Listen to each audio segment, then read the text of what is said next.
Captain Foley back with you again today for another first reaction. And today we're talking about episode 17 of Prodigy. This one's called Ghost in the Machine. So,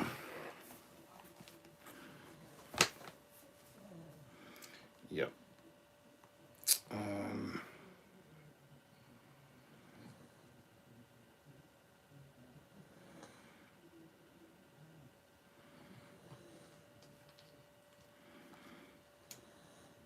Let's see here. Sorry, just gotta get organized here. There we go.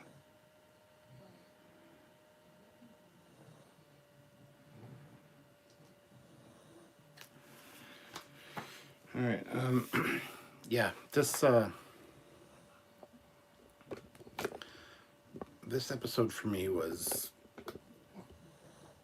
no bueno.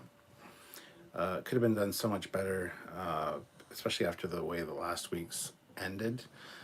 We needed some time on the Dauntless to see what's going on over there.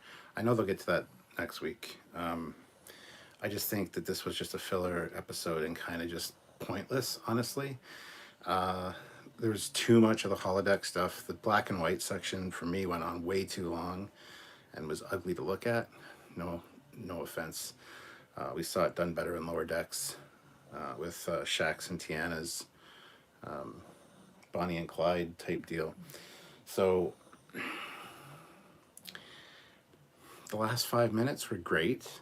I love that once, they said we're not going to go or try to go to the Federation space, don't want to infect Starfleet. That's when it got activated in Janeway. That's when Janeway did this. She doesn't realize she did it. Oh, the construct has control over her because she's a ship system, essentially. It just felt like a setup for the next episode, which is a shame because this was episode 17. There's only like 2 episodes left. Well, 3. I just think they could have used their time better on this one. But I could be wrong about that. It's just my feeling on this episode. It didn't quite hit me the way that I think they thought it would. A lot of people have been praising this as another great holodeck episode on par with like the TNG and Voyager ones. And it's like, no, it's not though. Eric's like, show us your shirt. Oh, because you're creepy. It says elementary. Dear Data.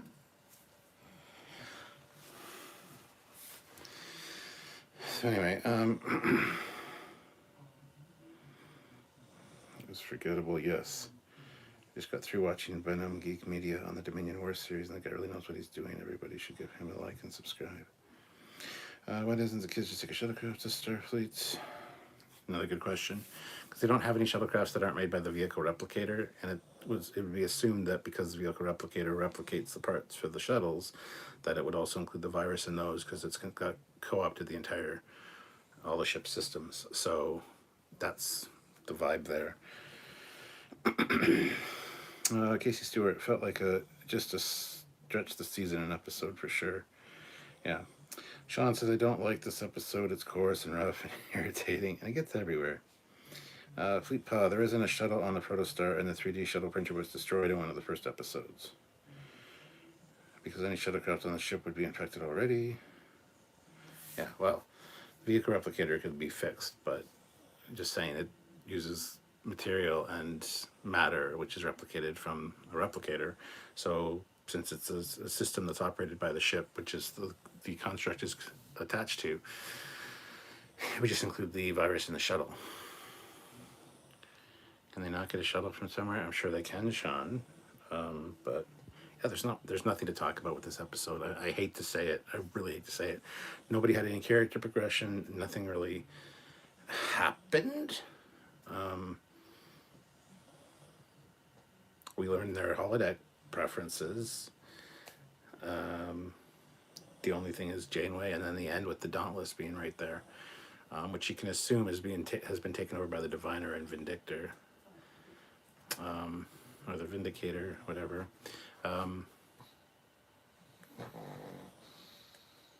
Terry, yes, I know Evil Hollow Janeway happened, but we've had Evil Hollow Janeway before. But that was literally, like I said, that's the last 5 minutes. There's 5 minutes of this episode that's worth talking about. The rest isn't. The holodeck shit is all just that. It's shit.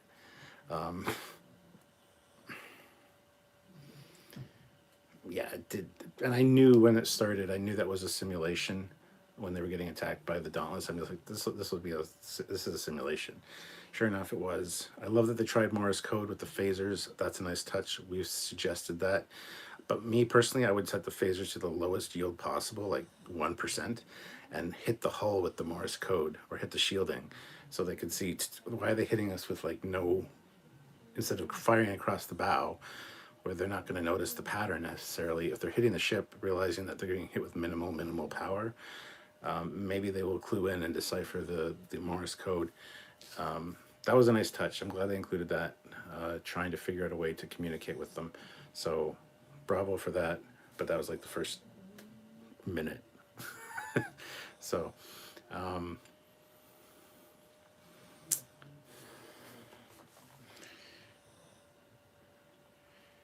no, Terrence, everybody hears the dog snoring. I have 2 pugs. It can't be helped. Happens every time. Murph can sing. He can't sing. He was lip syncing. If you listen to Zero says, or very good lip syncing. Murph can't talk. Murph can't sing. So that's not character progression at all. Miss, there's something else I can help with. No, there isn't, Siri. I'm not sure I understand. Piss off, that's what. Just flash the Morse lights and the running lights Morse code. I don't think that would work. I don't think anybody would notice that. Why does Murph sing so weird? It's not Murph singing, that's Murph lip singing, as we hear Zero to say. So, Planet X, 2 out of 10. They only get 1 point for the last few minutes. Very disappointed. Yeah. Olivia throws in $2. Sorry I'm late. Had to kidnap 2 puggies. Okay. Terrence says those little dogs with ears are so darn cute. They are, but they're annoying. Shanna Sullivan, there was a perfect chance to have Vic Fontaine cameo and they missed it. I know. I thought the exact same thing. Siri cannot fix the terrible episode, lol. 2 out of 10 agreed. Oh, I don't know if I'd score it as low as 2. It'll definitely be my lowest, I think, score of the season. But 2? I'll have to think about that and decide what's happening on tomorrow's review. SC Scout Guy, if they replicated a long-range probe, would it also be infected? Why not send it out to the neutral zone to the Dauntless with a message? Because that would also be infected. Yes. Anything that launch from the ship, anything that sends a signal, will be sending a signal that's corrupted. That's what they're trying to say. Definitely seemed like somebody made a holodeck malfunction. Otherwise, they would have known, as they said. Murph singing was an homage to Vic Fontaine. Oh, for sure, yeah. Pleepa, my iPhone, iPad assistant has been doing that all day as well, interjecting when she had no reason. I think she's spying on me. 3 out of 10, 3.5 tops. Wow. Holy Gabriel, Cap, I watched last week's and this week's episode back-to-back this morning and can definitely say I prefer last week's over this week's episode. Yes, I totally agree with you. 100% agree with you.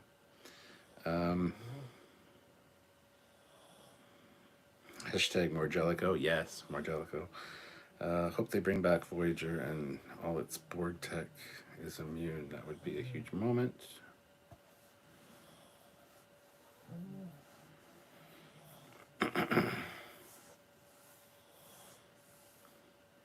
Sean O'Sullivan, Janeway is in danger. She better get away or she won't live logs and proper. Olivia throws in $5. They missed a chance to use Arachna from Captain Proton. Yeah, they missed a chance to use a lot of things. I wish Dal would have been trying to Kobayashi Maru again on a different ship like the Enterprise A or the refit Enterprise from Star Trek II, or something like that, instead of a goddamn pirate ship. all of the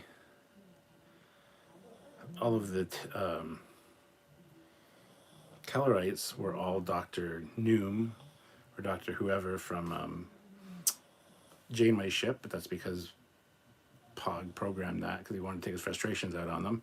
So I kind of like that. But then when Gwen sees him out of the corner of her eye, she's like, has anybody seen a malnourished Terran walking around? It's like, no, that's not a Terran. And they refer to it that twice. It was a Tellarite. So I don't know if that was just a script error that they animated wrong or something. Just seemed odd to me.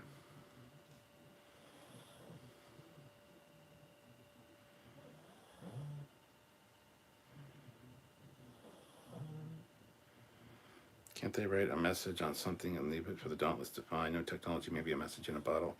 Sure, yeah. Just swinging by to leave a like, but still had fun with this one. Thank you, Matt. You know, Chakotay had Arachnia programmed in there as well for this holodeck time.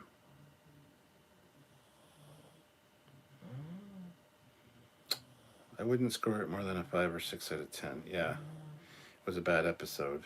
It is. Grant McGregor, 8.5 out of 10. I have things on mute. Don't know how people are missing a great episode. If you enjoy it, that's cool. I mean, it's just it's a filler episode. So I mean, a lot of people do enjoy those kind of episodes, and holodeck specifically. I love holodeck episodes. I did not like this one. It's just that simple. I did not enjoy this one. It was just too dragged out. We didn't get a B story or the A story, whatever, with the Dauntless. There was just nothing. It was just too much of nothing.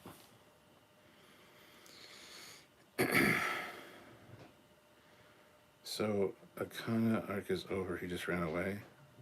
As of now, I think he'll come back. I think he'll be back before the end of the season. Sean O'Sullivan, they never retracted the plank on the ship, so they miss chances with lower decks would never miss. Mark Henson, I thought they had some pretty mediocre holograms. This is animation. It gives the writers a chance to really use their imagination and blow our minds with visuals, but they missed that opportunity. I would also agree with that as well, yes. Wow, I'm glad to know I wasn't the only one not liking this episode at all. I was bored out of my mind. Tara, there was a lot to like in this episode, but compared to last week and some of the earlier ones, it's not good. It did seem like filler, yes. But that being said, every time we say there's a bad episode of Prodigy, it's still better than most of the episodes of Picard. So just because it's bad on the Prodigy scale doesn't mean it's bad on the Star Trek scale, or especially the New Trek scale. It's way more rewatchable than some episodes of Picard or Discovery. So it has that going for it. So many missed opportunities in this episode. Captain Proton, Vic Fontaine, Moriarty, any of the good TNG cast. What a waste. Fleet Palace says fillers are good episodes when properly executed. This one kind of felt like a sorry to say disco filler episode, but still way better than a disco episode.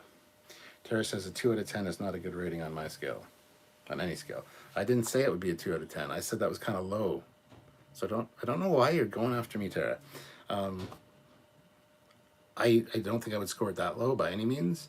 I think the lowest I've scored a Prodigy episode so far has been like 6.2 maybe. So yeah, my score's not going to be as low as 2. But BJ said, well, at least nobody had their eyes ripped out like Picard. I'll give it a 4 out of 10 for that. Matt Boardman, I think some here missed the interview with Aaron where he said they don't have a large team working on the show, so there are some limitations on what they can do. Yeah, I didn't even know that. So, Tara, I'm not going after you at all. I don't know why you think I am. I don't know, I guess I'm just in a mood where I'm taking things personal tonight. Had a bit of a crisis with the Trekyards group right before this live, and it's just like somebody I like and respected has kind of just gone off the rails a little bit, and I don't understand why, so I'm just kind of like taking everything personal. Sorry, Tara. Biggest miss, Quark's head on Kira's body. Darth Maul, it didn't piss me off like Discovery, that's a plus, yeah. Trekyards said I give it a 5 out of 10. That's probably roughly where I'll be, I think. Eric Martin, I kept waiting for something to happen to move the plot forward. and only the last 5 minutes fit the bill. Exactly. Yes, exactly. Holy Gabriel, I feel like all Prodigy and Lower Decks episodes are more rewatchable than any of the live action shows simply because they're only 23 minutes and don't require as much time investment. Mark said I expected Moriarty at the start when they were going to the lighthouse.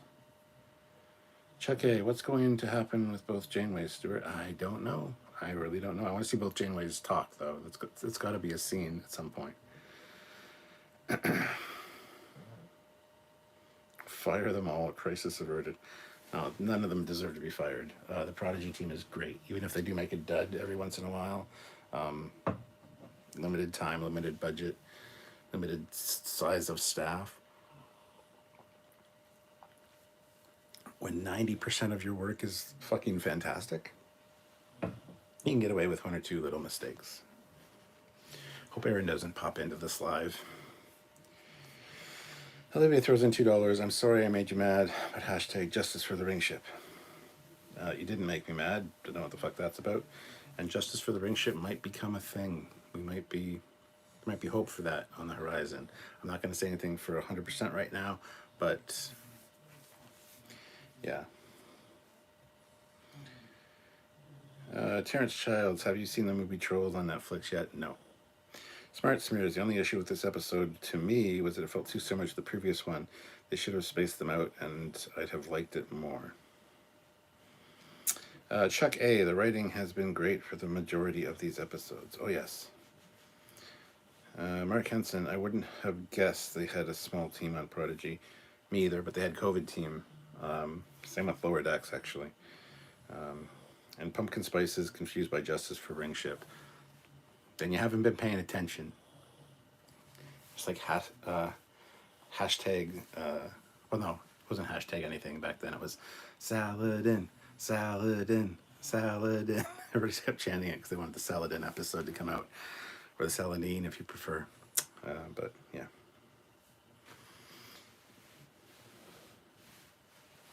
Tara, a couple of points just for Rock Talk's hollow characters.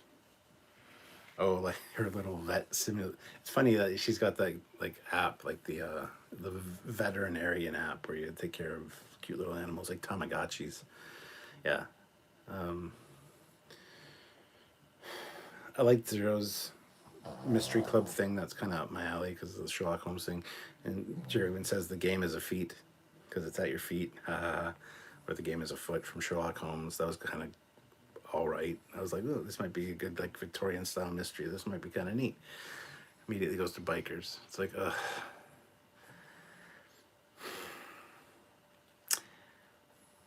Jankum, like his program with the bikers, taking out his frustrations. Can't get hurt. Safety protocols are on. He even says you can't get hurt here. It's really great. You can just take out all your frustrations and not worry about getting hurt. So that was all right. Murphs. Don't get me wrong. I like noir, style detective stories and stuff like that. Not the biggest fan of black and white, honestly, but yeah, it should have been shorter, that segment, in my opinion. And then the pirate thing. I wish there would have been like pirates on an alien world that like had a more alien-looking pirate ship or something with like a purple sky or something. I don't know, something to make it a little bit more unique. Yeah, I don't know.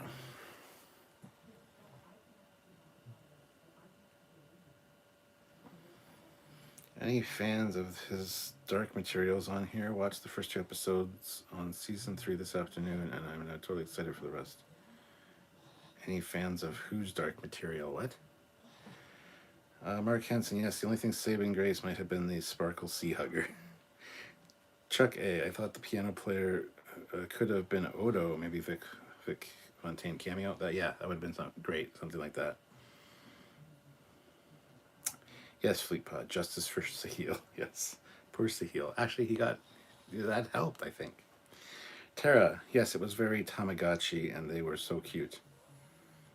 BJ says this episode could have been done in about 15 minutes to Janeway reveal, I think. Yes, absolutely. And then move over to the Dauntless and see the Diviner and the Vindicator, of the whatever, taking over the ship, or trying to. Yes, that would have been much better. I'm expecting a line of Sea Hugger plushies. Yeah, and Glitter Puss or Glitter. I forget what the first one was. The one that was blowing Jankum kisses. Glitter Smooch, Glitter Smoochy, something like that. Olivia throws in $5. Looks like I got under Samuel's skin. Next mission, justice for the ball picker episode. Eric Martin, that was a shitload of ice cream, especially for Pog. I laughed when Gwen sprayed the whipped cream in her mouth. I did that as a kid. Everybody's done that. Thawed. I felt like this was one of the first episodes in a while that only focused on stuff new to Trek, or only from Prodigy, and not any references, which I appreciated. It made it feel fresh to me. Okay, cool. Tara, when Murph started singing, I was like, why? It was too weird to me. I'm resisting Murph growing up, I think. I want Murph to be a blobby baby forever.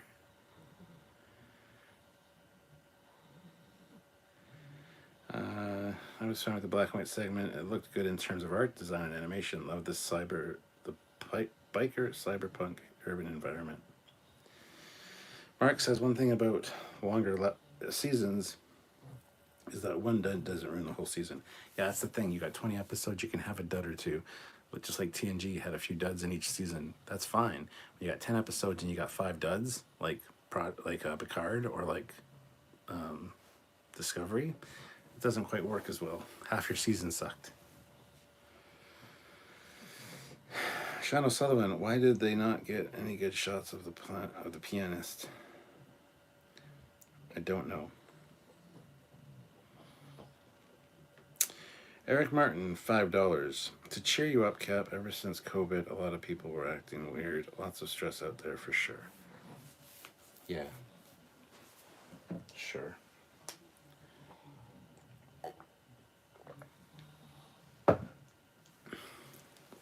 I haven't had COVID once. So, I don't know. The Holy Gabriel also watched Clerks 3 the other day, and god damn, I was not expecting to be fucking crying at the end. Don't get me wrong, it was fucking hilarious, but damn if it wasn't a tearjerker or two. I've not yet seen Clerks 3, so. Chuck A, good night, Stuart. I just got over COVID. Medication making me tired. I'm looking forward to tomorrow's review. We'll see you later, Chuck. Yeah, the review's going to be at 4 p.m. Eastern Standard Time tomorrow. You guys know the routine. Join us. I don't know how long it's going to be, though, because there's nothing to talk about. Like, there really isn't.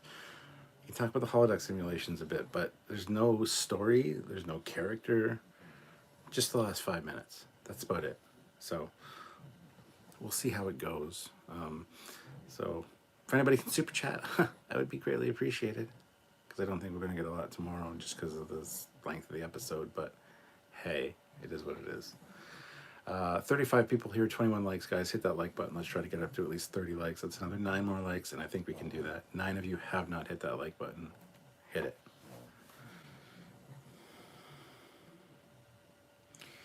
Eric says, wow, drinking water tonight when more of that lemon pine sol I bought you is still around. Yeah, I already had a water ready, and I didn't have a lot of time because, like I said, I was busy before this. So, Sci-Fi Nation, if I did see this, it's been so long I forgot it. It only came out today, so. And Admiral Janeway is still unconscious. Pumpkin Spice did not get COVID unless it was around back in 2017, the last time I was really sick for 3 days. Sean O'Sullivan, Clerks 3 really pulls at the heartstrings. It hit me deep at my time and stage in life. Tara, sometimes when there's nothing to talk about, you end up talking quite a lot. At least that's my therapeutic experience. Oh, yes. A lot of times we go into a live thinking we have nothing to talk about, and it's one of the best conversations we have. And yes, it's all about the topic. We don't go off topic necessarily. We come up with some really good stuff. So, yeah. Fleet Paw, smack that like button like I smacked the Heinz 57 bottle trying to get that last bit of ketchup out. Tara throws in $5. Janeway Recovery Fund donation. Thank you, Tara. Sci-Fi Nation, Ghost in the Machine is like the 90s, a 90s thing, Cat. A Ghost in the Shell. Ghost in the Shell is a anime, yes. This is not Ghost in the Shell, this is Ghost in the Machine.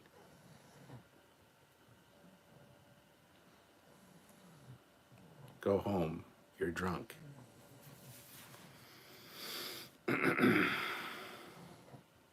Pumpkin Spice, what was your first Trek series, Tara? TOS, I'm old-ish. Ghost in the Machine, like the Police album. Yeah, I mean, Ghost in the Machine is an old phrase. It has been for quite a long time. It's kind of like Gremlin, essentially. But yeah, I think Sci-Fi Nation is thinking of Ghost in the Shell, which is a great anime, and yes, it is quite a few years old. But we're not talking about that, and that's not what the title is. So,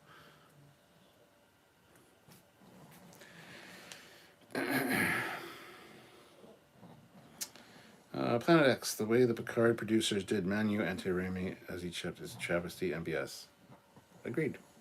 Sean O'Sullivan, it's easy to go off topic. I just have to ask why they were trading the deuterium for other...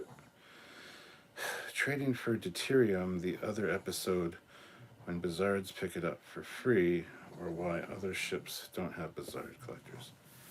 Well, Bizard collectors collect hydrogen. The hydrogen does get converted into deuterium, yes.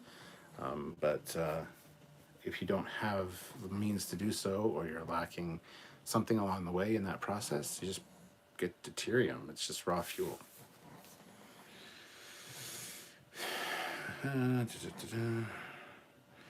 Sci-Fi Nation, I'm coming to Canada. You asked for it. Okay. Fleet Paw, nope, it's ketchup. A1 is steak sauce. Tara, yes, it's a description for inexplicable snafus in machinery. Absolutely. Yes, so many series have used that as a title for an episode. Yeah. Holy Gabriel, Ghost in the Machine sounds like a mistranslation of Dos Ex Machina.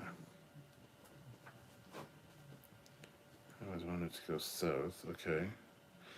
Professor Rents, Ghost in the Machine was also a low-budget sci-fi film in '93. Okay. Not a bad account, $2. Michael Burnham could have handled this better. You're probably not wrong. Pumpkin Spice, picante sauce or salsa, or a really good hot sauce or verde sauce goes great on meats. True that. All right, we're already off topic. Sweet. Episode's done. Good. It's only at the half-hour mark, too. Ugh.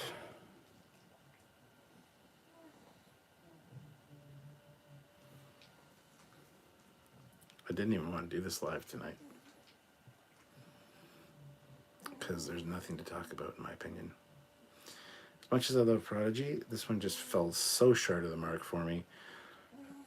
I still don't mind watching it. Still had its moments here and there, but overall it just did not live up to what I was expecting. And that's kind of sad. So I didn't want to do this live. My back is sore. I've had a hell of a day. I don't know if it's going to be a long live at all. So...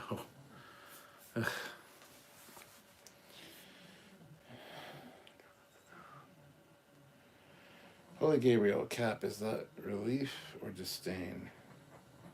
Both? Tell us your troubles, Cap. Nah. Sean O'Sullivan, if by handle you mean cry, Michael Burnham definitely could have. Pumpkin Spice, already done, has not much in the episode. Yeah.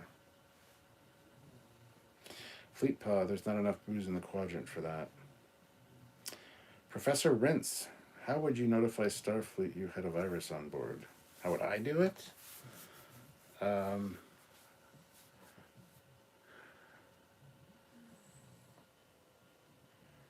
try to find a way to get a shuttle that wasn't Starfleet in origin. I would take no Starfleet equipment with me, and I would try to find a ship or an outpost or something to tell them and use my words.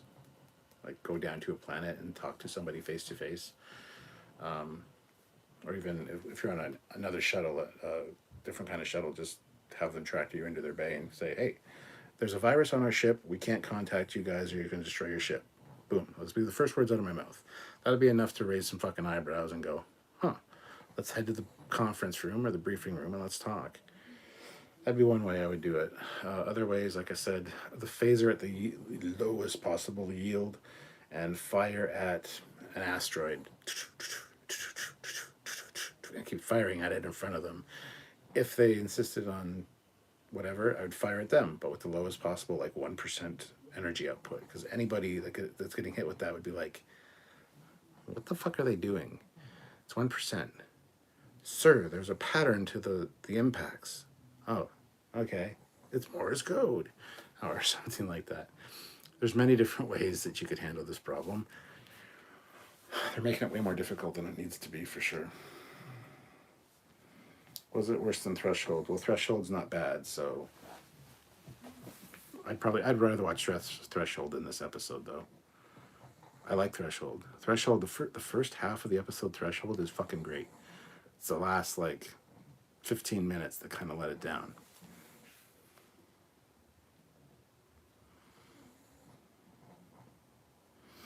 I didn't like this episode, and I never will. I can never forgive it for the death of my boy. Ghost in the Machine is a phrase concept referring to, yes. Turn the protostar windows on and off in Morse code. So Dal has a captain's quarters to himself, but none of the junior officers have individual quarters. Not even the executive officer? Sean Sullivan, get your fears away, worries for another day. Let the music play. Down in Fraggle Rock. Down in Fraggle Rock. Fleet Paw. I suppose it depends on where you are in the world. Here in the States, Heinz 57 is ketchup. Yes. Professor Rince. I thought venting plasma and spelling out SOS or virus on board. That could work too. SOS will be problematic though, because they'll try beaming aboard or try doing something that might harm them. Virus on board will give them enough of a pause to, yeah. The Holy Gabriel, already. Then, as definitely not a doctor, prescribe you go get that bottle of lemon sour with pine salt liqueur and drown your back pain and sorrows away. Well, I took some back pain medication for my back, so I don't want to be really mixing alcohol in that, so. I would use a low-tech solution Morse code using phasers or just eject a paper doll through an airlock. Sci-Fi Nation, it needs a Therion derivative. Planet X, no, you definitely wanted to do this live because you love us so much. That's the only reason I'm here, because I love you guys and you rely on me to do these, so hi. Olivia throws in $5. I would shoot Fleetpot at an airlock while he's holding a sign saying, please don't shot me. Not a band account. Was this episode worse than the Beverly Loves a Space Ghost episode? No, it wasn't. Fleetpod, $2. Captain, are they firing lasers at us? But see, that's the joy in this Fleetpod, because they know that they're phasers and super advanced phasers at that. But if you dial that power right down to 1%, there's no way, even if they were sustained for 100 years, that they would cut through the shields of the Dauntless. So, as a captain on the Dauntless, I'd be like, what the fuck are they doing? Stop all hostilities. Obviously, they can't contact us because they're not hailing us. They're trying to tell us something. That's just common goddamn sense. So, yeah. Murph can float on over. Yeah, send Murph over. Oh, Murph can't communicate. And you can't send anything like a tricorder with them because that would be bad because of the interaction of the technology. Sci-Fi Nation, SOS, the song popped into my head. Damn you, Captain. Fleetpaw heads to Google to find his Heinz 57 steak sauce. Grant McGregor, $10. Listening in now, I got the episode. I even went back to skim everything like a comb. Unless Aaron proves me wrong, this solved a major plot hole started from episode 2 and gave characters more depth. okay, I think you got everything wrong. There was no character development. There was nothing. The last 5 minutes were it. That's all it was. This episode was good for. Didn't learn anything new about the characters. They didn't progress in any way, shape, or form, except we can find out that Murph likes to lip sync and dance. That's fine. They can solve mysteries and they work together as a team. We already knew that. Yeah, there's not much to this one, Grant. Out of band account. Is it true that medical care like chiropractic is free in Canada? Medical care is free in Canada, yes. Chiropractic is not for most people. It is for me because of insurance, Sylvia's benefits through work. But yeah, pretty much everything else is free. Dental's not, but they're working on it. But yeah. Wish episode debuted on Tuesday so I could just quote Harriman.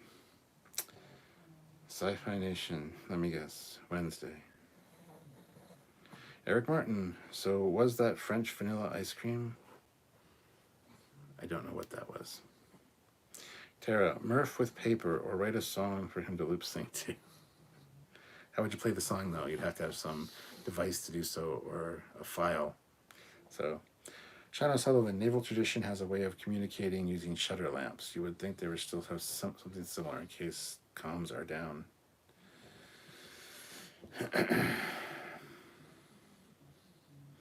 Fleet Palace said, so I'm big enough to admit when I'm wrong. Evidently, there is a steak sauce called Heinz 57. I have never seen this in my local shops before. Learn something new every day, I guess. Sci-Fi Nation, is Kat taking shots for super chats or just here for the company?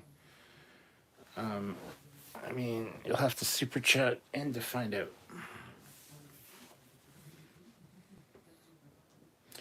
Mark Henson, hey, what about the upside down Prometheus class starship? That episode didn't resolve that at all. Pumpkin Spice, it was Andorian vanilla ice cream.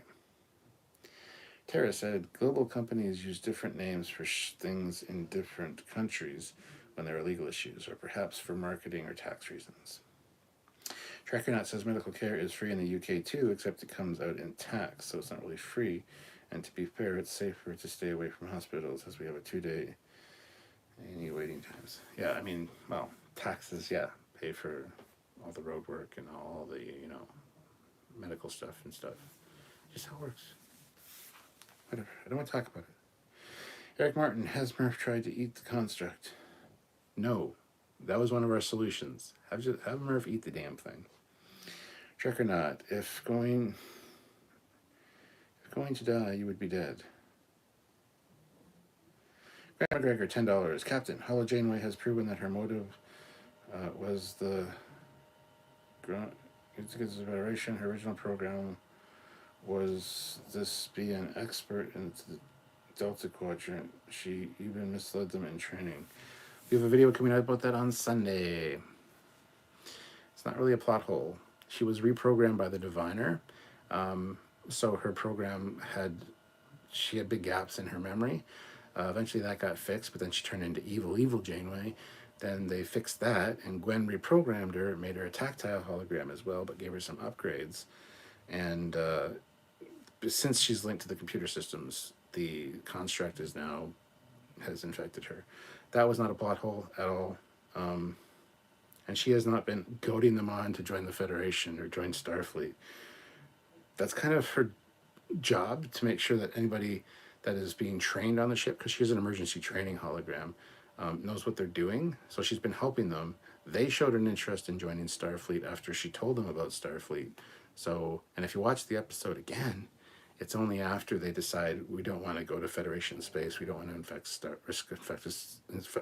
risk infecting Starfleet.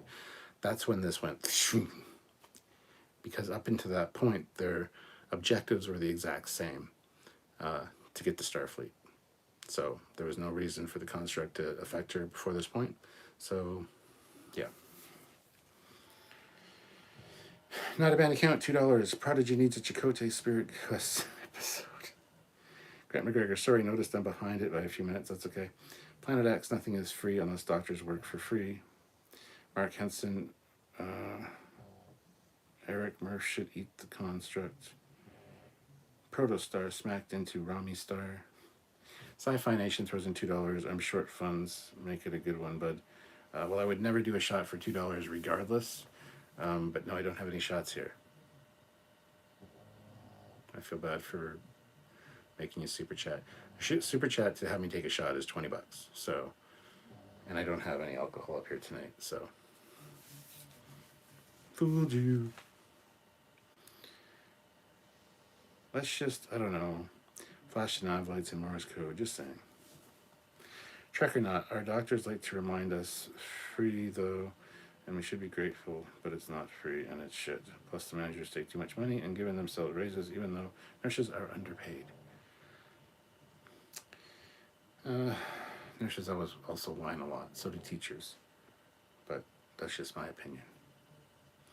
Mark Henson, if Chakotay just has an episode at all would be great. Yes. Sean O'Sullivan, wish the EMH was on board too, as do I. The EMH would be great in this. Fleet Paw says, okay guys, let's circle back to the topic. Enough about healthcare. Yes. Anybody that mentions healthcare again is going to require some fucking healthcare. Good tea, nice house, $5. Don't get me wrong, I enjoy Prodigy, but I did not like this episode. More ships, more uniform, more Janeway, please. Tara. I mean, not Tara. Good tea, nice house. Sorry. Tara was the last one that popped up, and I saw it in my brain. Sorry. Not a band account. Voyager taught me that First Nations people come from aliens.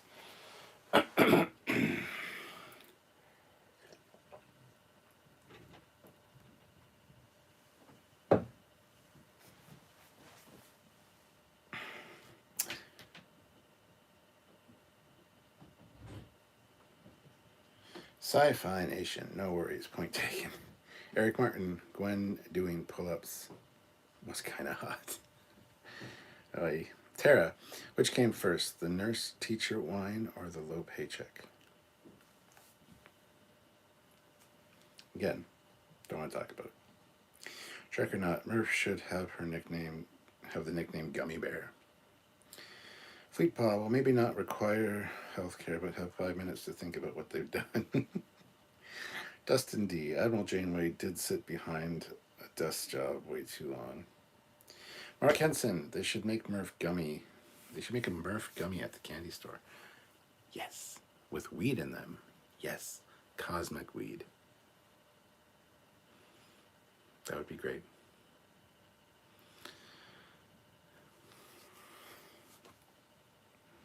Why does Murph have to identify as any gender? Who cares? Tara, I would love Murph gummies, with or without weed. He identifies as Murph, yeah. Is weed legal in Canada or Quebec? Yes, and I don't know about Quebec, who cares? But yes, it's legal all around here. There's pot shops everywhere. It's green, says Professor Rents. Yeah, so there we go. We're done with the episode. Not faster than normal, so. Wow, Romulan weed would be even stronger than the ale. Maybe. Could also be really shitty, though. Klingon weed might be something to behold, though. All right, don't want to talk about healthcare. Don't want to talk about weed.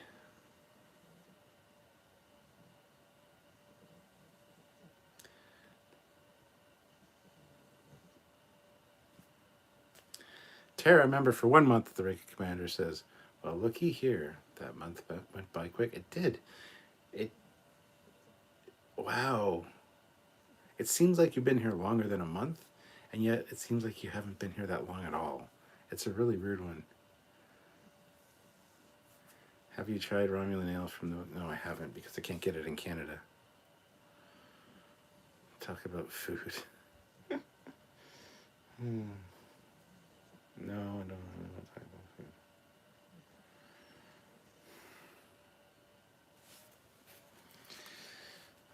Let's see what we got here. Shit, that kind of limits the topics, huh? Well, Gabriel, Cap, the way you just said it's green made me think of the hamster from something Animal Babies. Professor Rince, I rewatched Strange New World yesterday. That show is really excellent. It is. Pumpkin Spice, for $1 million, can you join Trekyards at the rank of Q? Make them do anything. I don't know. Try it. Try donating $1 million and see what happens. Can you get poutine at the 24/7 diner? Yeah, actually, one or two.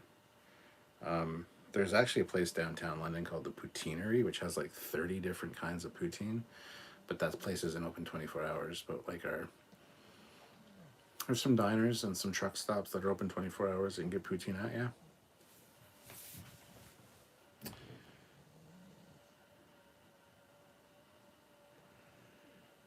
Trick or not, to be fair, $1 million would be heavily taxed and YouTube would take a munch out of it. Well, they take their 30% out of it, yes. Sylvia says, love you. Love you too, sweetie. Have a good night.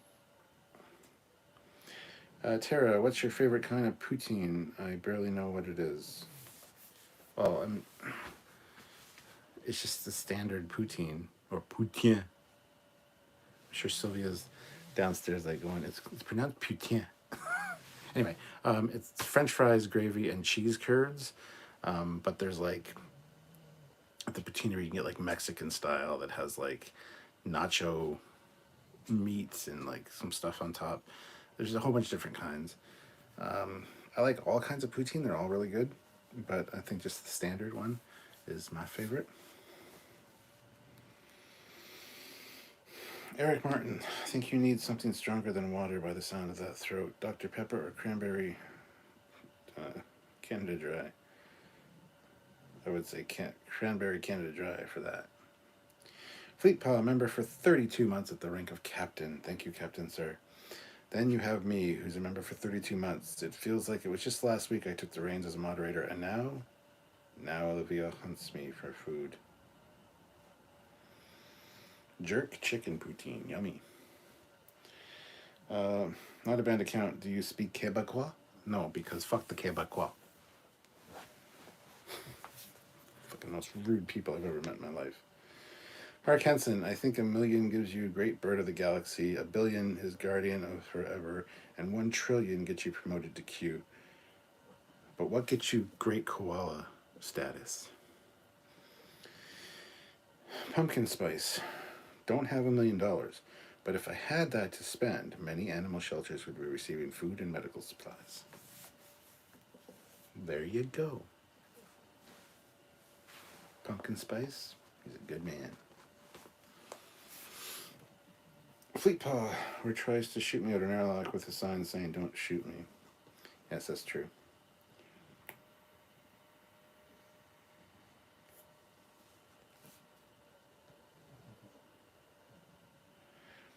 Yeah, Cap, stick it to them smug French fuckers.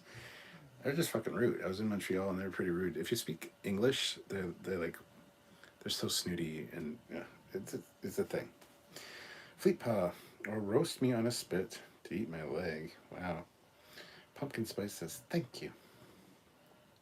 Mark Henson, I don't think you can monetize the koala.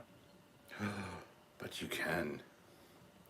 Not a bad account. In Discovery, will Admiral Michael Burnham discover the universe is perched on the back of a koala? That'd be great. That'd be fucking fantastic.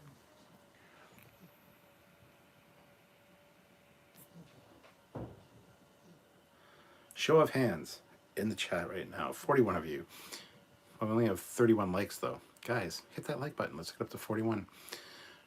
But anyway, show of hands in the chat. Who has watched my video on the phaser rifle, the TOS phaser rifle that I just did? Or today's swag video? Or Sunday, I have week 2 of my Advent Enterprise D build. There's an Enterprise D Advent calendar from Numbskull, and it's pretty great. I'm doing it week by week, with the last one being on the 25th, Christmas Day, to show the finished product. So yeah, just show of hands who's watched the TOS phaser video, or any of the other ones. Let me know what you've watched. So this Sunday, And the 18th and the 25th will be the Enterprise Advent calendar build. If you're not subscribed to the Captain Foley personal channel, what's wrong with you? Go subscribe to the Captain Foley personal channel. Go. Right now. Fleet Paul will share the link. I know he will. Even without me asking, he's already looking for it.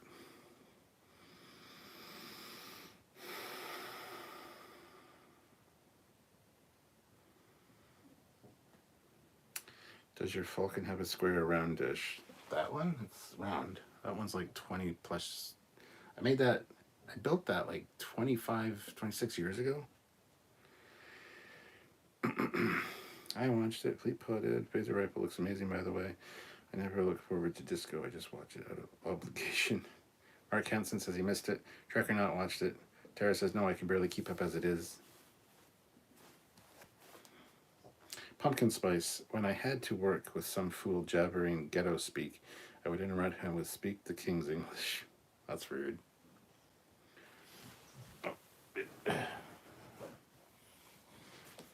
The King's English? Oh, it's so proper and fine, isn't it now?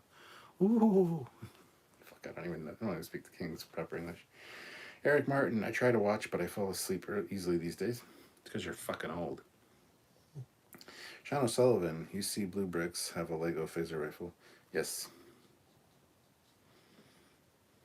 Holy Gabriel, I have not seen the phaser rifle yet, but I will. I did enjoy the first of the Enterprise D Advent video bits. Okay, well, there's a better one coming up this Sunday. I really enjoyed this one. There is my link to the Captain Foley personal channel. Mark says, going back to previous conversation about the Galaxy class videos, I actually did stumble upon part 3. It was the Galaxy Dreadnought. No, it's not. Our Galaxy class video does not include the Dreadnought version. We have another video about that, but it's not part of the Galaxy class episode where we're wearing the uniforms and yeah, no. Tara, I need to watch some of your other videos about ships and stuff because I'm terrible at those details. Ooh, yes, please go watch our ship videos. Go watch some of our early Trekyards videos, yes. Funny part about our links, Stuart, is I have them, most of them memorized. It's really easy when you have to remember the bit after the last backslash. Oh, wow. Trekyards, there is water, there is air, essential to your survival as a mammal. Mammal. Fuck. Then there is Trekyards, essential for survival as a Trekkie. I like the way Trekyards thinks.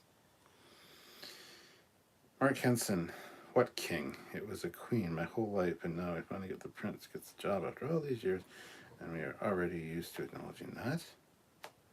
No, Mark. Speaking the king's proper English, that goes back fucking centuries, that saying. So, no, that's not what he's referring to at all. What are your top three ship videos? The Orville, for fuck's sakes. Hold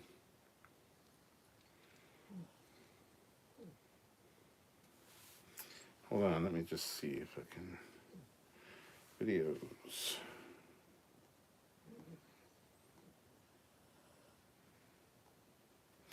Of course not. Of course not. It's first not going to show it to me that way. Popular.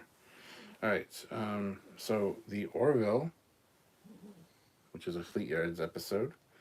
The Orville, one about Axanar and the Ares, and then episode 112, the Odyssey class, which is the Enterprise F from STO, which is also going to be in Picard season 3.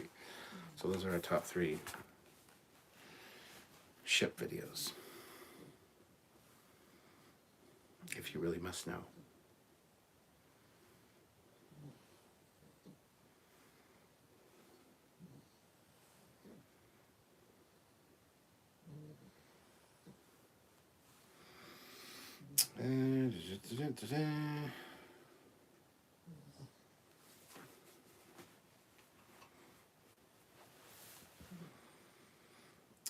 What's the next show up? There's a bit of a break, I think. There's like a month break, and then Picard season 3 starts February 16th. Which ship Do you wish you learned more about Tara? I can get a public point quiz. Yeah. Professor Rintz says Queen's English goes back centuries too. It does.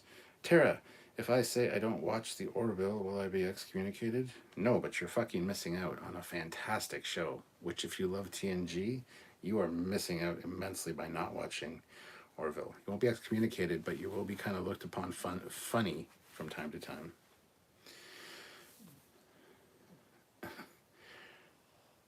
The Holy Gabriel. Hey, Cap, do you think they're planning on airing Season 3 of Picard and Season 2 of Stranger Worlds back to back like they did with Season 2? Or was this? Yes, probably. Because, yeah, we're going to get Season 3 of Picard, then we'll get Strange New Worlds. Then we'll probably get Discovery later in the year, followed by Lower Decks, and then Prodigy again. Graham McGregor, $5. Just got synced. I disagree about Janeway. Still firm stance on this being a good episode, and I have a 6.5 on this episode. People have an 8 for. Well, my score is going to be lower than 6.5. I can tell you that. Sarah says Enterprise F. I don't even remember that. Well, it's in Star Trek Online, and it'll be in Picard Season 3. So, Eric Martin, I really like Connie refit video with Andrew Probert. Yes, that was great. Mark Henson, I would like to see a 2380s Connie video. Trek or not. So when's the Christmas Trekyards done, before or after? We're doing one before, and we're doing one in January. We're going to do one next week sometime, and then we're going to do one in January after Christmas and New Year's to show off all the stuff we got for Christmas and, you know, find out what you guys got. Terry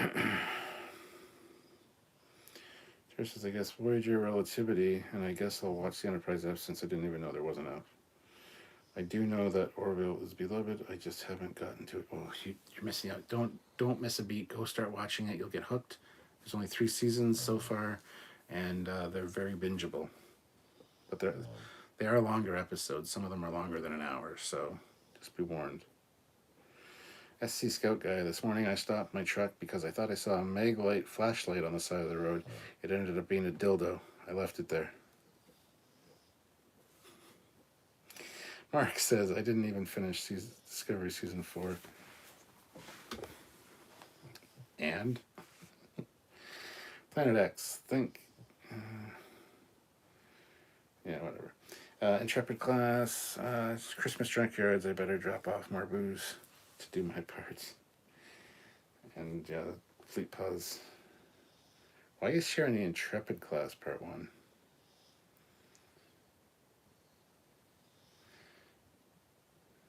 Relativity part 1 and part 2, there you go.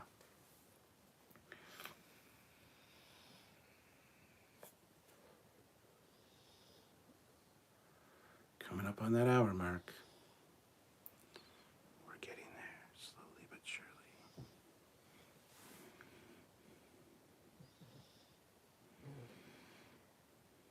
Oh, you did say Voyager, Terry? I didn't see that, sorry.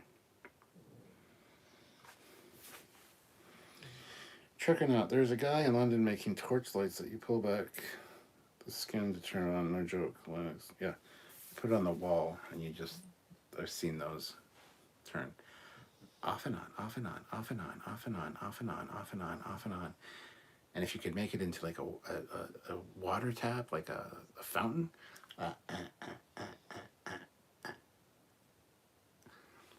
I'm just saying. I'm traumatizing the entire audience. Look at those numbers fall. They're plummeting.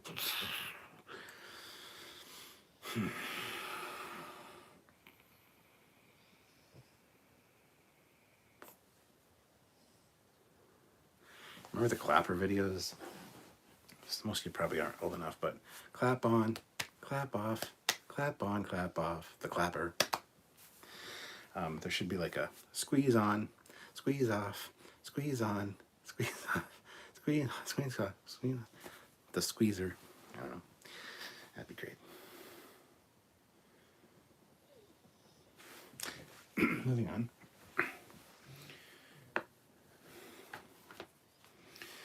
I finished season 4 of Disco. Prodigy is like a smooth rub, but Discovery is like rough sandpaper, dildo up the brown eye with no lube. Yeah. The Holy Gabriel. So somehow, some way, the shake weight needs to be included in this convo. Trek or not, a light with a clap. The clapper, yes. The old lady in bed who clapped like a spaz. Yes.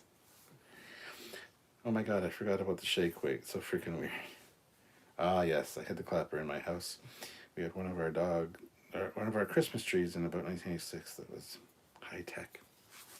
And if you got a dog and it started barking, the lights would start flashing off and on. So, just saying.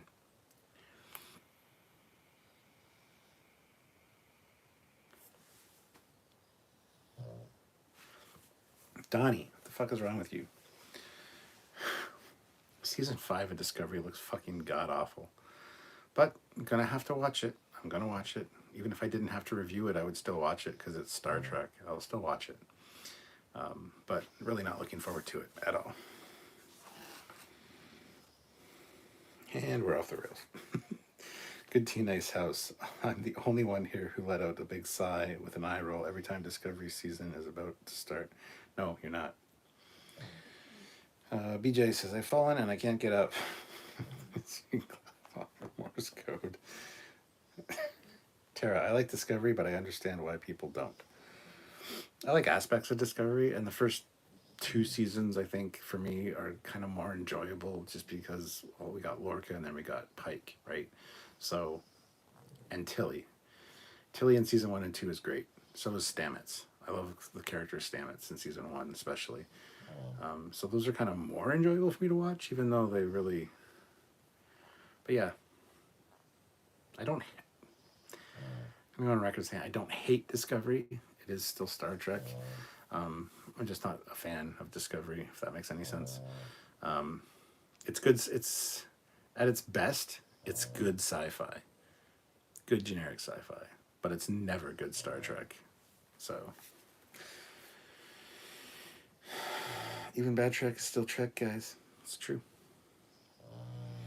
And yet, I may expect the score for the penalty in Picard by Stephen Barton to amaze me more. I don't know who the fuck Stephen Barton is, so... Joseph Barbato. Oh, final score. As not in like 8 out of 10, but like score as in music. Gotcha. Joseph Barbato. You still think they have a disco run 8 seasons just to say that it's the longest running Trek show ever? I feel like they'll do that. Probably, but it won't be, though. They're 10 episodes a season.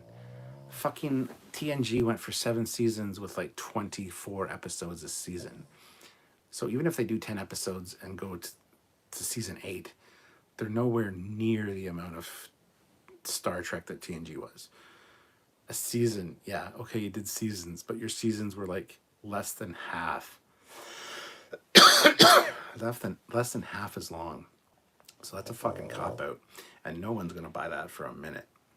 They need to go at least to season like 16 or 17 if they're going to keep... Even then, it's only 170 episodes or something. I don't know. I don't know the math.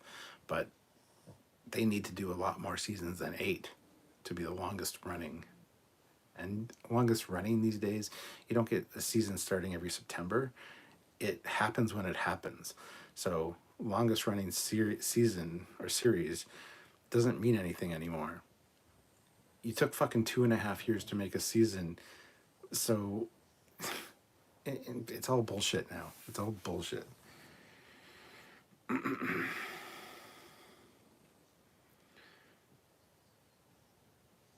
Mark, wow.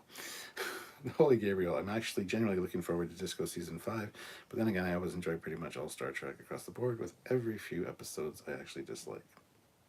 Mark says Season 2 is my favorite of Discovery, and I was just meh about it. Tara said, I love some of the characters and the sciencey problem solving. Eric Martin, I'm not old, Cap. I'm finally seasoned. Yes, you are very much, how shall I say, weathered? No? What's another good word?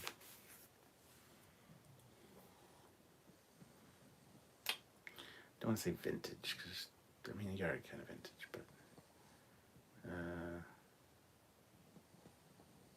trying to think of a term, and I can't fucking think of the one I wanted to say. Seasoned, yeah, we'll go with seasoned, sure. The power of math, people. Tara, she has changed her hair like 10 times, and no female captain is getting naked, damn it. Mark Henson, 16 seasons. Geez, that's torture. Joseph Barbato, TV back then was just better. 24 episode seasons. Eric Martin, I love it when Cap does his Elmer Fudd voice.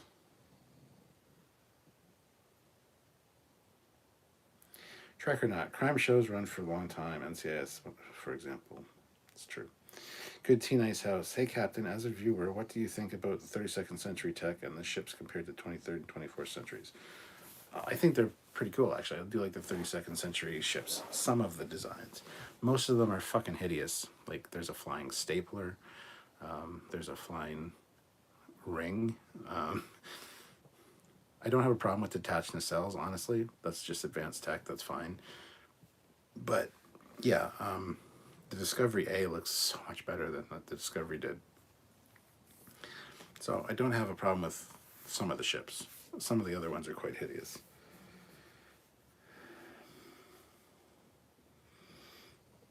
Stamets is still my favorite, but meh.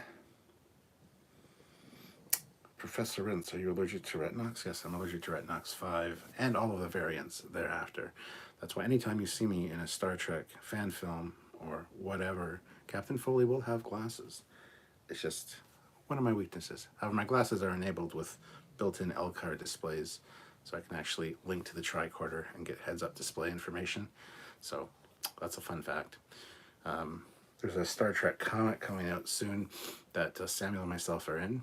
And yeah, I have the glasses in that too. They are a trademark. Holy Gabriel, DS9 in season 7 at 26 episodes per season with a handful of double-length episodes sprinkled in here too. DS9 will hold the crown for the longest running Star Trek for a long while yet. Trekyards says, to be fair, if anyone was familiar with being naked, then it wouldn't be taboo or a problem. Although lots of red fence spaces. Mark Henson, I don't like the nacelles detached. That doesn't make sense to me. I don't. It's future tech. It's fine to have them detached.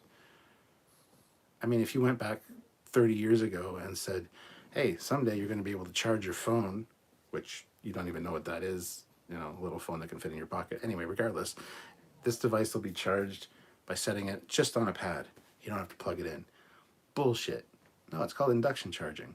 And in Star Trek, they actually have induction charging for their comm badges. Anytime they're on the ship, the phasers, the comm badges, they're all getting inductively charged just by being on the ship. So they're always fully charged when they leave the ship.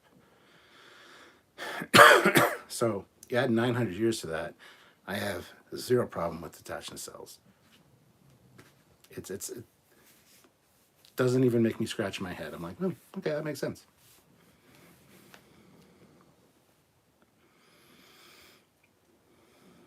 Trek or not, for detached nacelles to make sense, one would have been cool to have microcores in them so that they're effectively generating everything needed for warp and extending their field around the ship.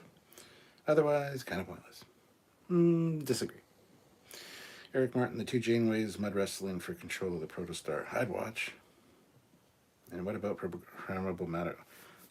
They've pretty much already got something similar. Ever heard of memory fabric?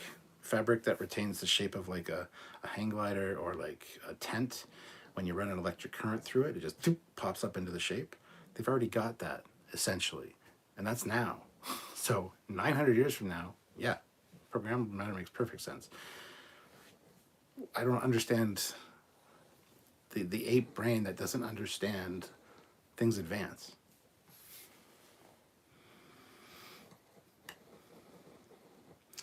I'm not too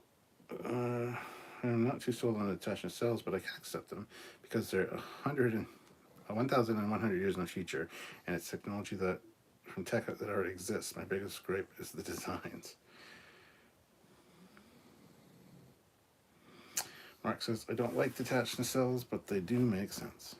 Mark Henson, also programmable matter seems like hollow matter. SC Scout guy, I have zero problem with having them detached nacelles. That being said, I do not like it. I actually hate it. It's fine. Tara, nice try. Why do women always have to get naked to get attention? Burnham is a complex character who's represented in Okay, we're not getting into this shit right now, guys. So, good T Nice House. 5 years ago, who would have thought that every car had a display screen on the dashboard like a Mercedes or BMW? Joseph Barbato. Yeah, the nacelles are detached, but attached when they go into warp or something. I think they were detached in fear of the burn, though. I thought it was a safety feature. That could very well be the case, but I don't really see progressive matters in advancement.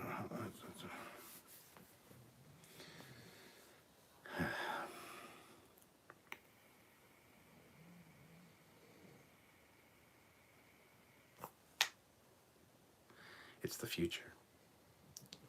A lot of people had a problem with this this TOS Connie right here. This bitch's thin, spindly nacelles. It's future tech. It's future materials. It's fine.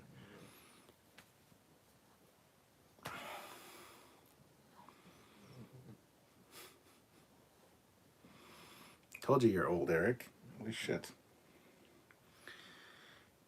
Yeah, and my dad's Torino, which was a 74, same year I was born, the seat belts went up here because you didn't need the shoulder strap. All you needed was the part around your waist. So this part was optional, so it got clipped above the door. If you wanted to use it, you could. Things change. It's fine. Change is inevitable. I hate change, personally. I hate when people move away. I hate when, you know, your favorite store closes down or gets taken over by somebody else and becomes something shitty. I hate change, but it's just the way of the universe, unfortunately. Tara, you had seatbelts? Yes. And I forget, my dad's 74 Torino, he bought it brand new. It was like, brand new was like $4,000 for the car. And it was a sports car. So, yeah. Things change. I have no problem with detached nacelles at all. It'd be like someday, maybe eventually, we'll have hover cars. I mean, they're predicting that forever. Still won't have it. But eventually you'll get rid of the tires and somebody will be like, I don't understand a car without tires. Duh. It's just inevitably probably going to happen. It's fine. And a hover car doesn't mean like flying in the air like a DeLorean where there's the lanes and you need a fucking special license. I mean, hovering, literally hovering above the ground so that when, much like the land speeder, this land speeder in Star Wars, that way when you hit like a pothole or something, you're not going to bottom out the car. You don't have to worry about shocks. The other three that don't hit the pothole, or the other two, as they go over, will keep the car up. So it's just like you won't even notice those things. It'll be like smooth sailing. So, yeah.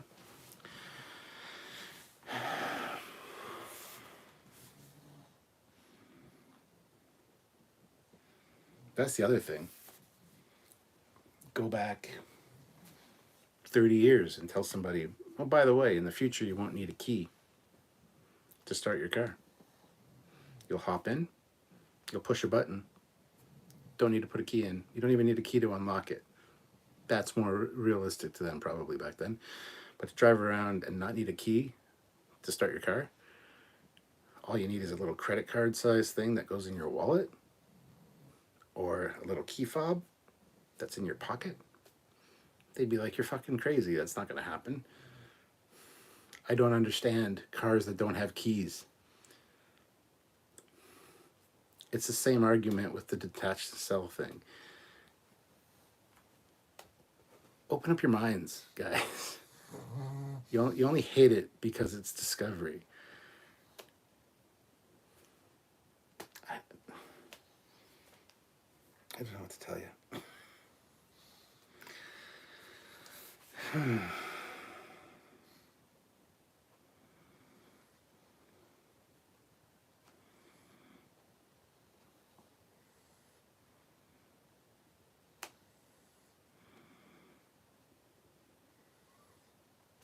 In the future, people will make a living at home by hanging out on a live streaming video on the World Wide Web.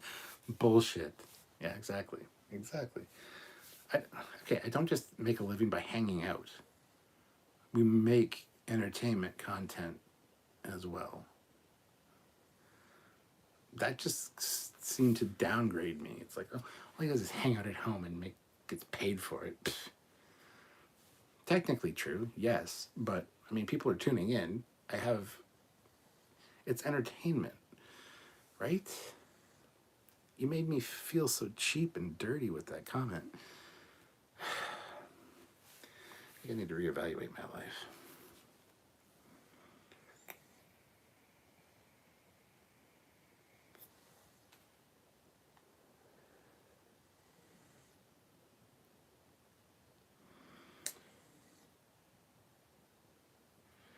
And Sean, you're wrong. It does benefit.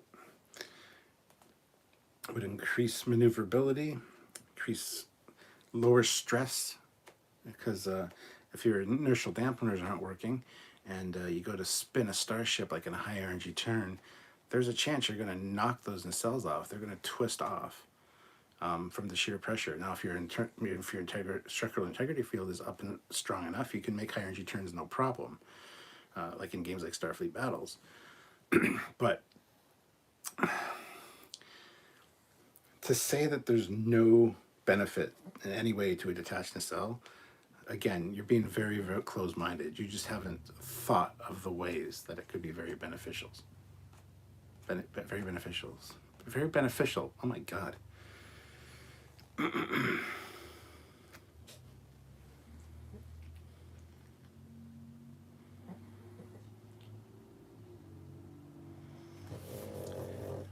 And actually, detached nacelles there's a perfect use for them.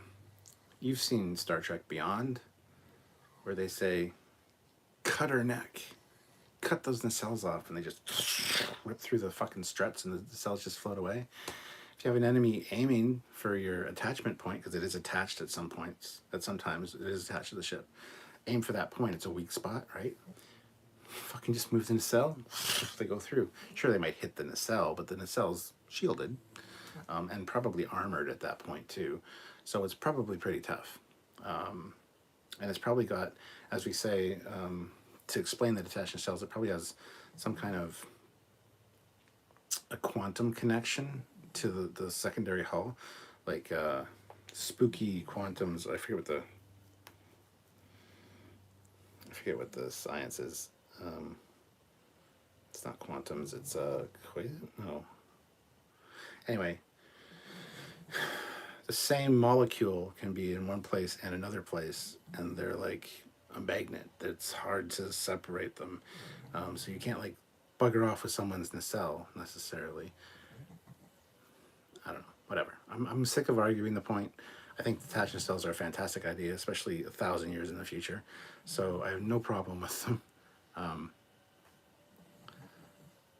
Yeah.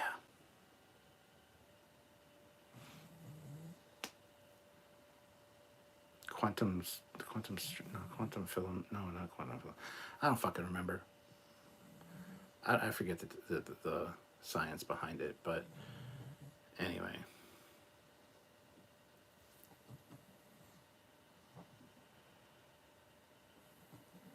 Quantum entanglement. Thank you, Sean. Yes. Yeah. So anyway, I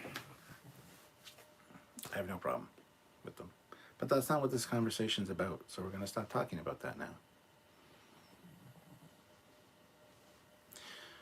I don't know what to talk about. Thank you, Mark. I still love you too.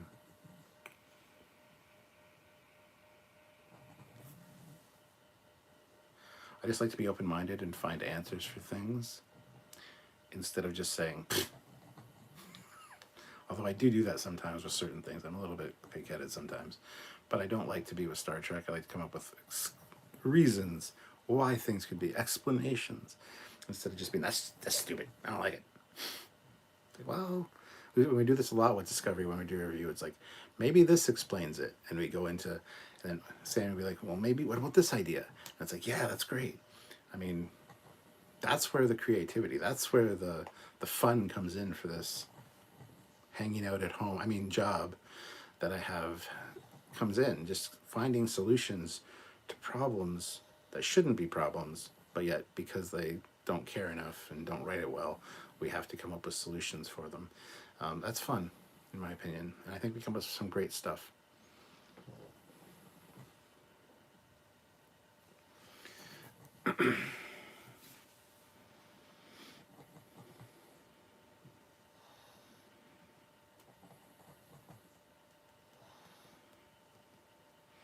Do you think the touch has something to do with the variable warp control or advanced feature? Yes, absolutely. Absolutely. I thought you explained it well, but I think you did it better than them. Yeah, because they don't bother to explain it. They're like, hey, look at this cool thing. Moving on. Because they don't have the time. Aaron Waltke has said that multiple times. They have explanations for some of the things that don't make sense in the episodes, but they make sense because they thought about it, they worked it out in the writer's room, they've had a solution to it, but they don't have enough time in the 24 minutes they have for an episode, or the 23 minutes, that they can, and this is how that thing works. Blah, blah, blah, blah, blah, blah, blah, blah, blah, blah, blah. They don't have time for that. Or if they do film it, or if it is in the script, it might have to get cut because it ruins the flow, or it just overextends things. So, and Prodigy is great for that. Aaron has pretty much answers for every question we have about their show. So, because they've thought about it, they've talked about it, they had a session, a sit-down session talking about it, saying this is going to make sense to some people. What's the explanation? Even if they don't present that information on screen, the fact that they've thought about it, and Old Trek did this too. It was made up for in the fact that they had technical manuals that explained how things work. They had explanations for pretty much everything you could ask. They just weren't on screen. So, Fleet Paw throws in $5. Come on now, Mr. Scott. Young minds, fresh ideas. We tolerant. Exactly. Perfect quote, my friend. Perfect quote. You get another raise today. You're really earning those raises.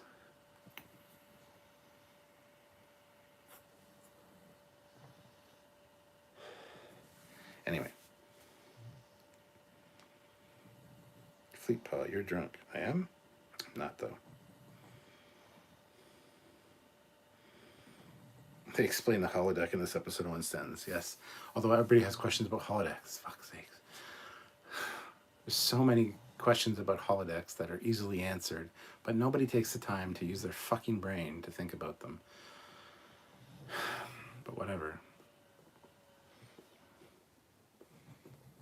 I know I wrote a holodeck episode, and I explained a lot of the stuff about holodecks in that episode. I don't think we ever filmed it, though.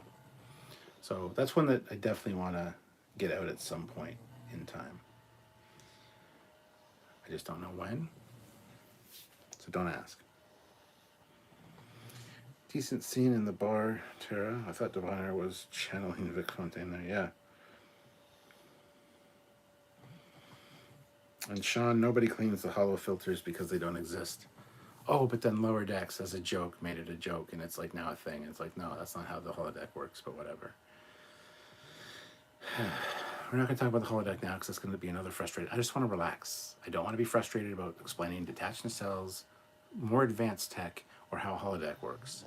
I know how they work, or I have ideas how they might work. I don't want to do that. It's frustrating, and it's getting me a little on edge. And yeah,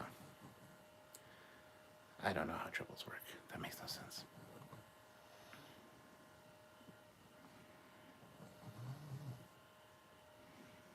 My computer fan on my laptop's getting loud. I think I gotta take it apart and clean it. You can probably hear it.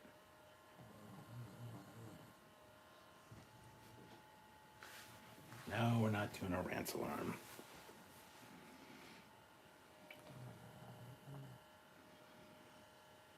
Oh, biofilters are a thing, just not in the holodeck.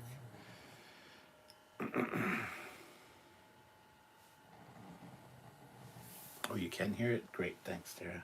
I was hoping you couldn't, but sure it's not the pug you're hearing? One of them? Because they're both here. You gotta see them, they're like sleeping in like duplicates of each other.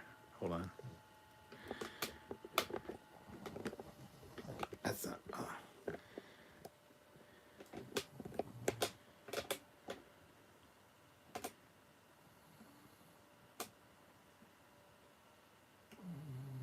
People have suggested I just do a live where it's just the camera on the pug the whole time. Well, She's awake now. She's like, what are you doing, Dieters? She's a good girl. She's a good girl. Oh, she's a good girl. You're going to do a big stretch. She's going to stretch.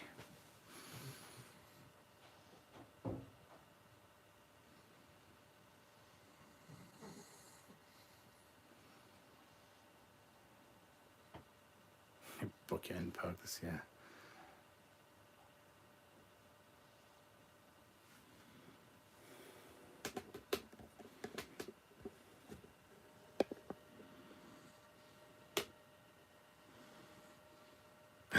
Aaron Waltke's here. My God. Just as I was like wrapping things up. Hi, Aaron. We love you. Welcome back. I'll just let everybody else ask you questions now.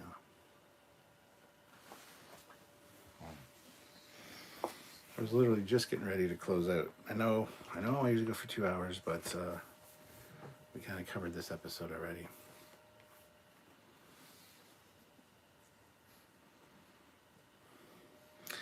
Anyway.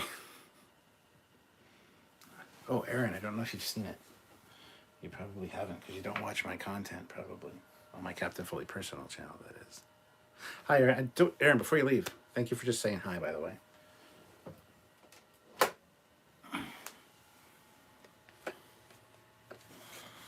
Check this bad boy out. I just got it. It's so nice. Oof. Oof. I did a video about it.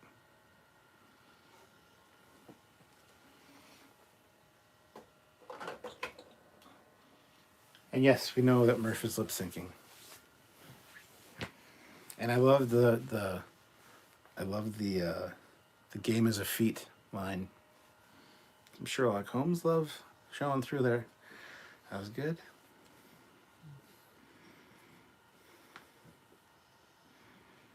And Tara, I already explained why Murph was singing, because he was lip syncing.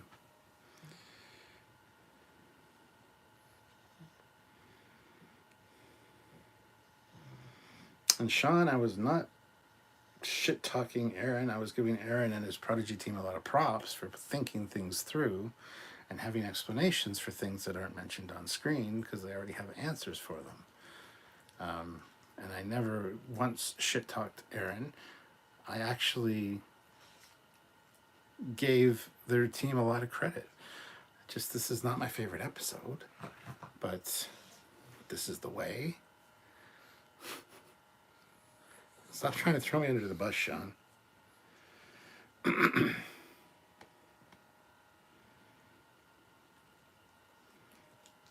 Nice, Aaron Shatner, eh?